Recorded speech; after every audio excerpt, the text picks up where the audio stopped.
Hello students, आज हम बात करते हैं यूनिट 4 में हमारा सेल्स ऑफ गुड्स एक्ट है।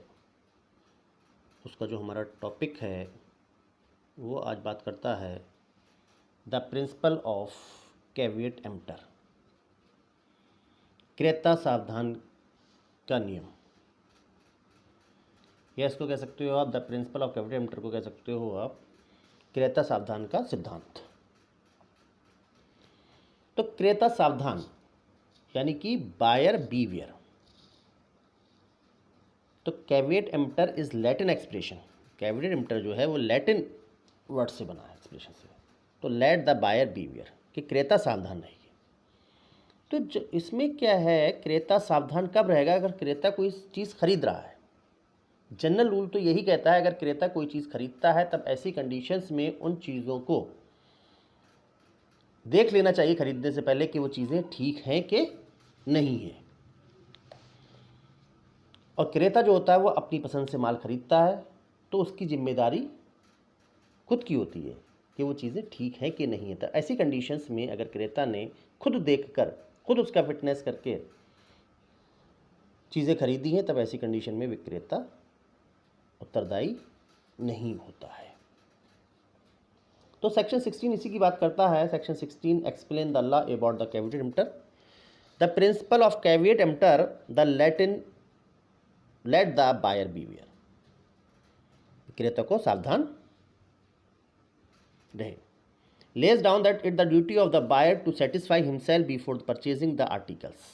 क्योंकि बायर जो है वो कोई भी चीज़ परचेज करने से पहले, खरीदने से पहले वो सेटिस्फाई हो जाए उस आर्टिकल को, कि that the article which he buys that own one which he wants, कि वही है जो वो खरीदना चाहता है। यानी कि वो उसी के अकॉर्डिंग है कि जिसको वो खरीदना चाहता है, कि वो फिट है कि नहीं है, वो प्रॉपर है कि वो प्रॉपर चीज़ें देख ले, क्यों ख़राब चीज़ तो नहीं है।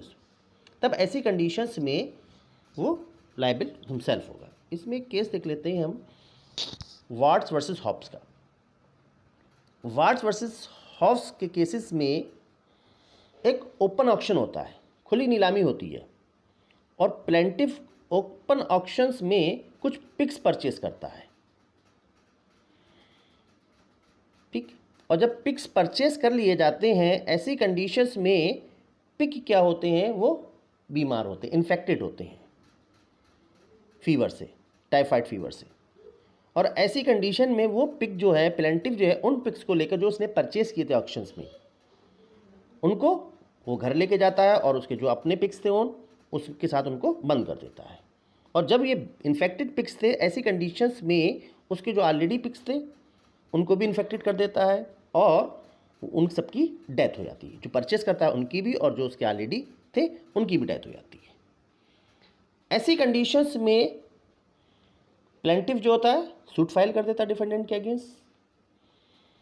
तो the House of Lords held that the seller was not bound to disclose that the pig were unhealthy.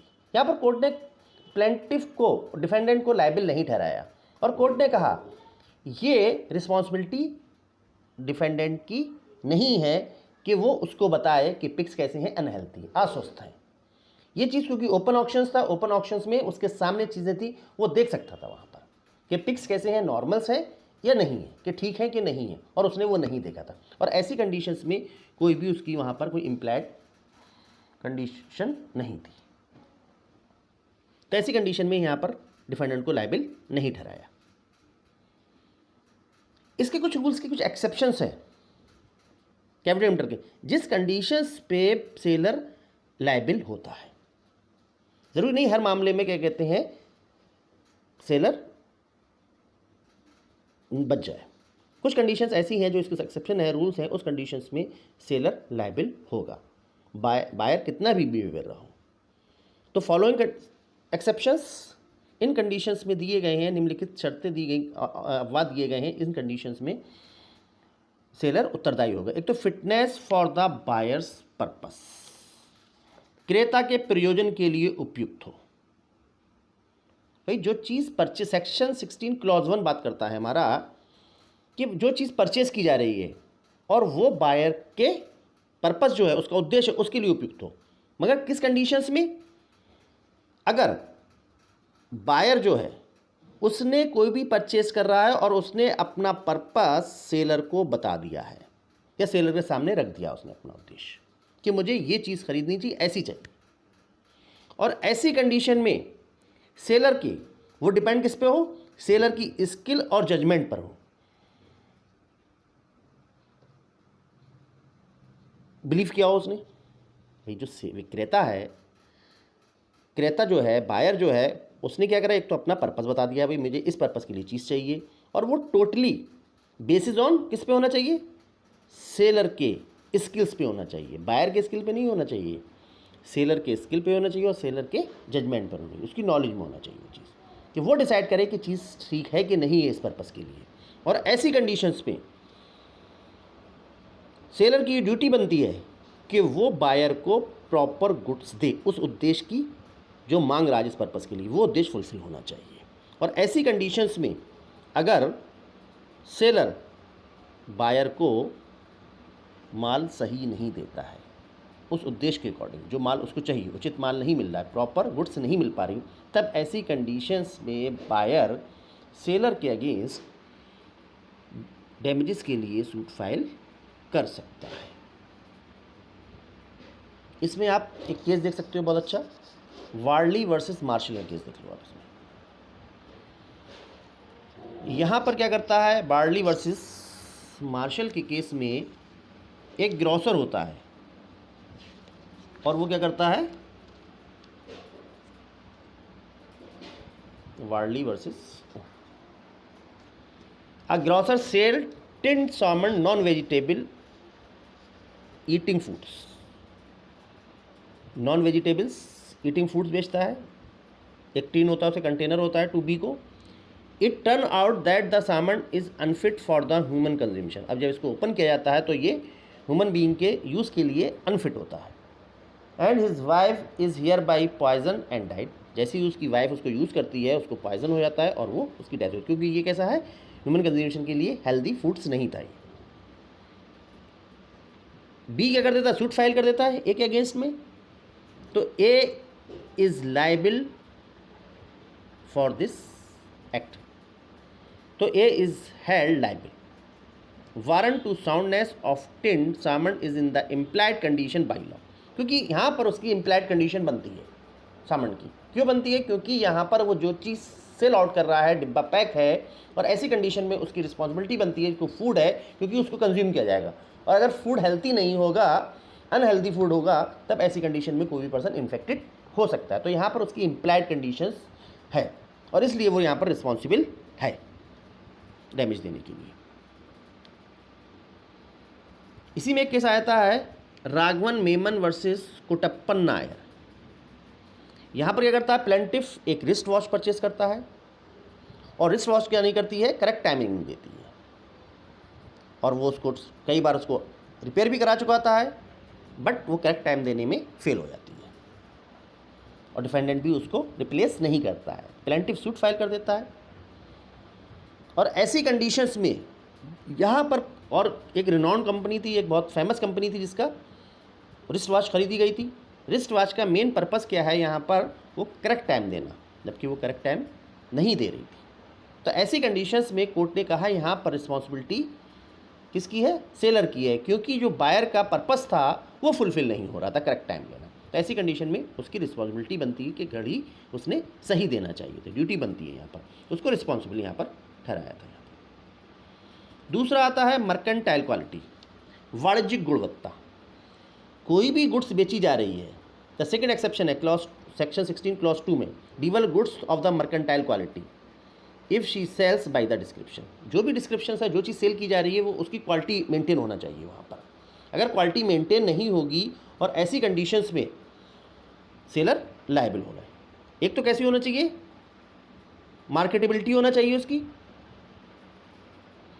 दूसरा क्या है, उसकी रीजनेबल फिटनेस होना चाहिए फॉर जनरल पर्पस।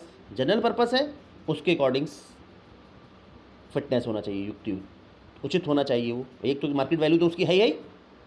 ये दूसरा क्या है, उसकी फिटनेस होना चाहिए, प्रॉपर है कि नहीं है, और विदाउट एनी डिफेक्ट, कोई डिफेक्ट नहीं होना चाहिए उस वस्तु में। जब बायर कोई चीज़ खरीद रहा है, कोई भी चीज़ एक ब्रांडेड चीज़ कोई पर्सन खरीद रहा है, उसकी अपनी मार्केट वैल्यूज़ है,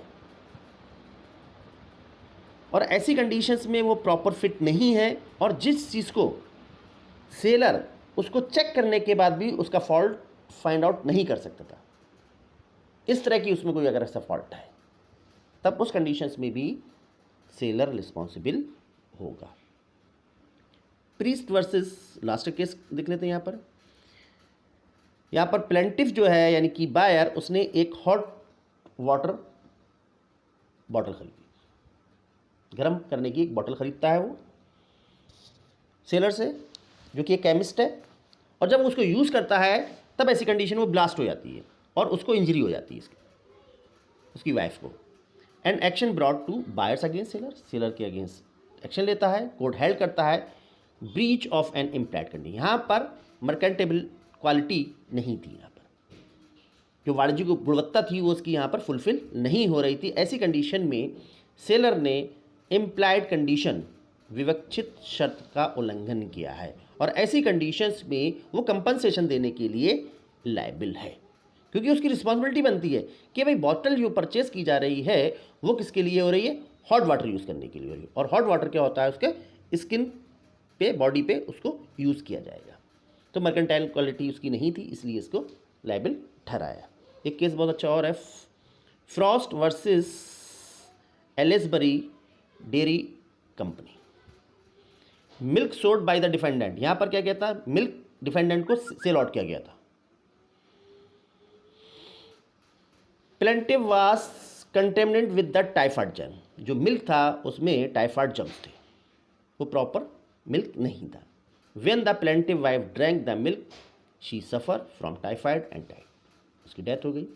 कोर्ट ने यहाँ भी लायबिल ठहराया, he was held that the defendant was liable to pay the compensation, compensation के लिए लायबिल ठहराया गया, क्योंकि जो दूध है, पैकेट्स दूध है, वो प्रॉपर सेल आउट करने का ड्यूटी किसकी बनती है, सेलर की बनती है। और ऐसा अगर कोई बेचता है वो जिसमें टाइफाइड जर्म्स हैं, एक्टिव हो चुके हैं, तो ऐसा अगर सेल आउट करता है तब ऐसी कंडीशन में सेलर की रिस्पॉन्सिबिलिटी वहाँ पर बनती है।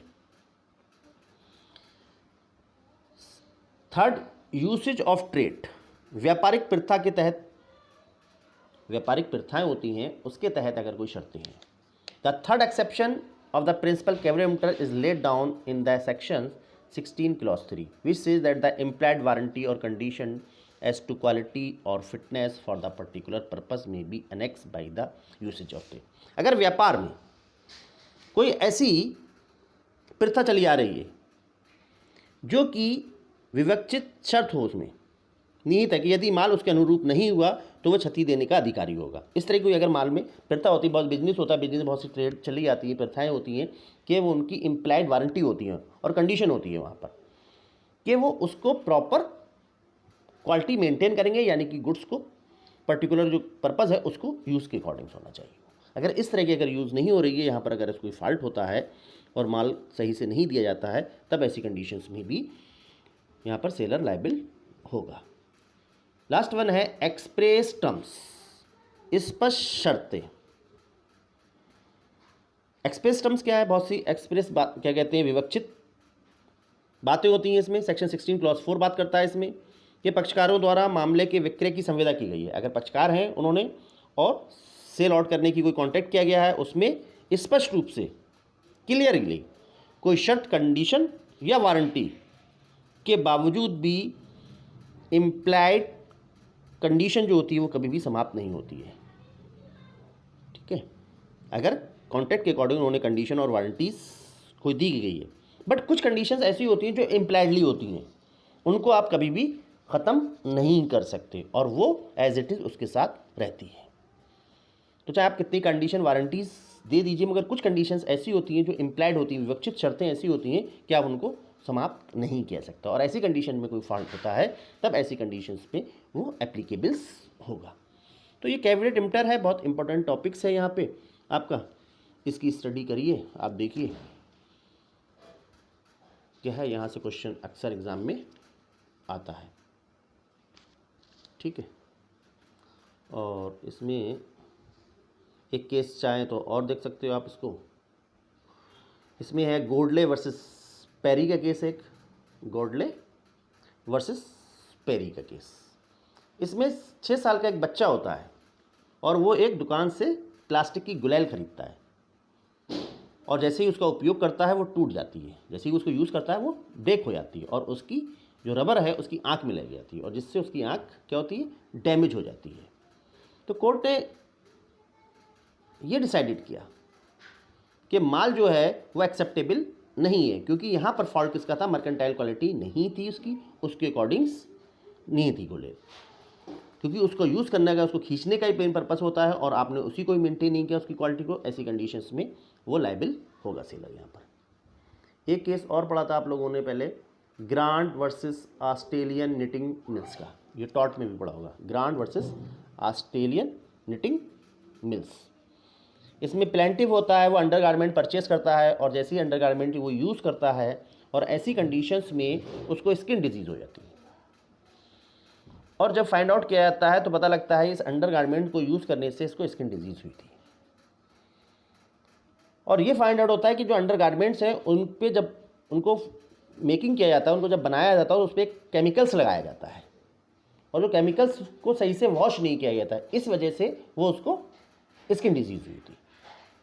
और ये रिस्पॉन्सिबिलिटी किसकी थी, कंपनी की, कि प्रॉपर अगर केमिकल यूज़ हो रहा है उसके बाद उसको प्रॉपरली वॉश किया जाना चाहिए।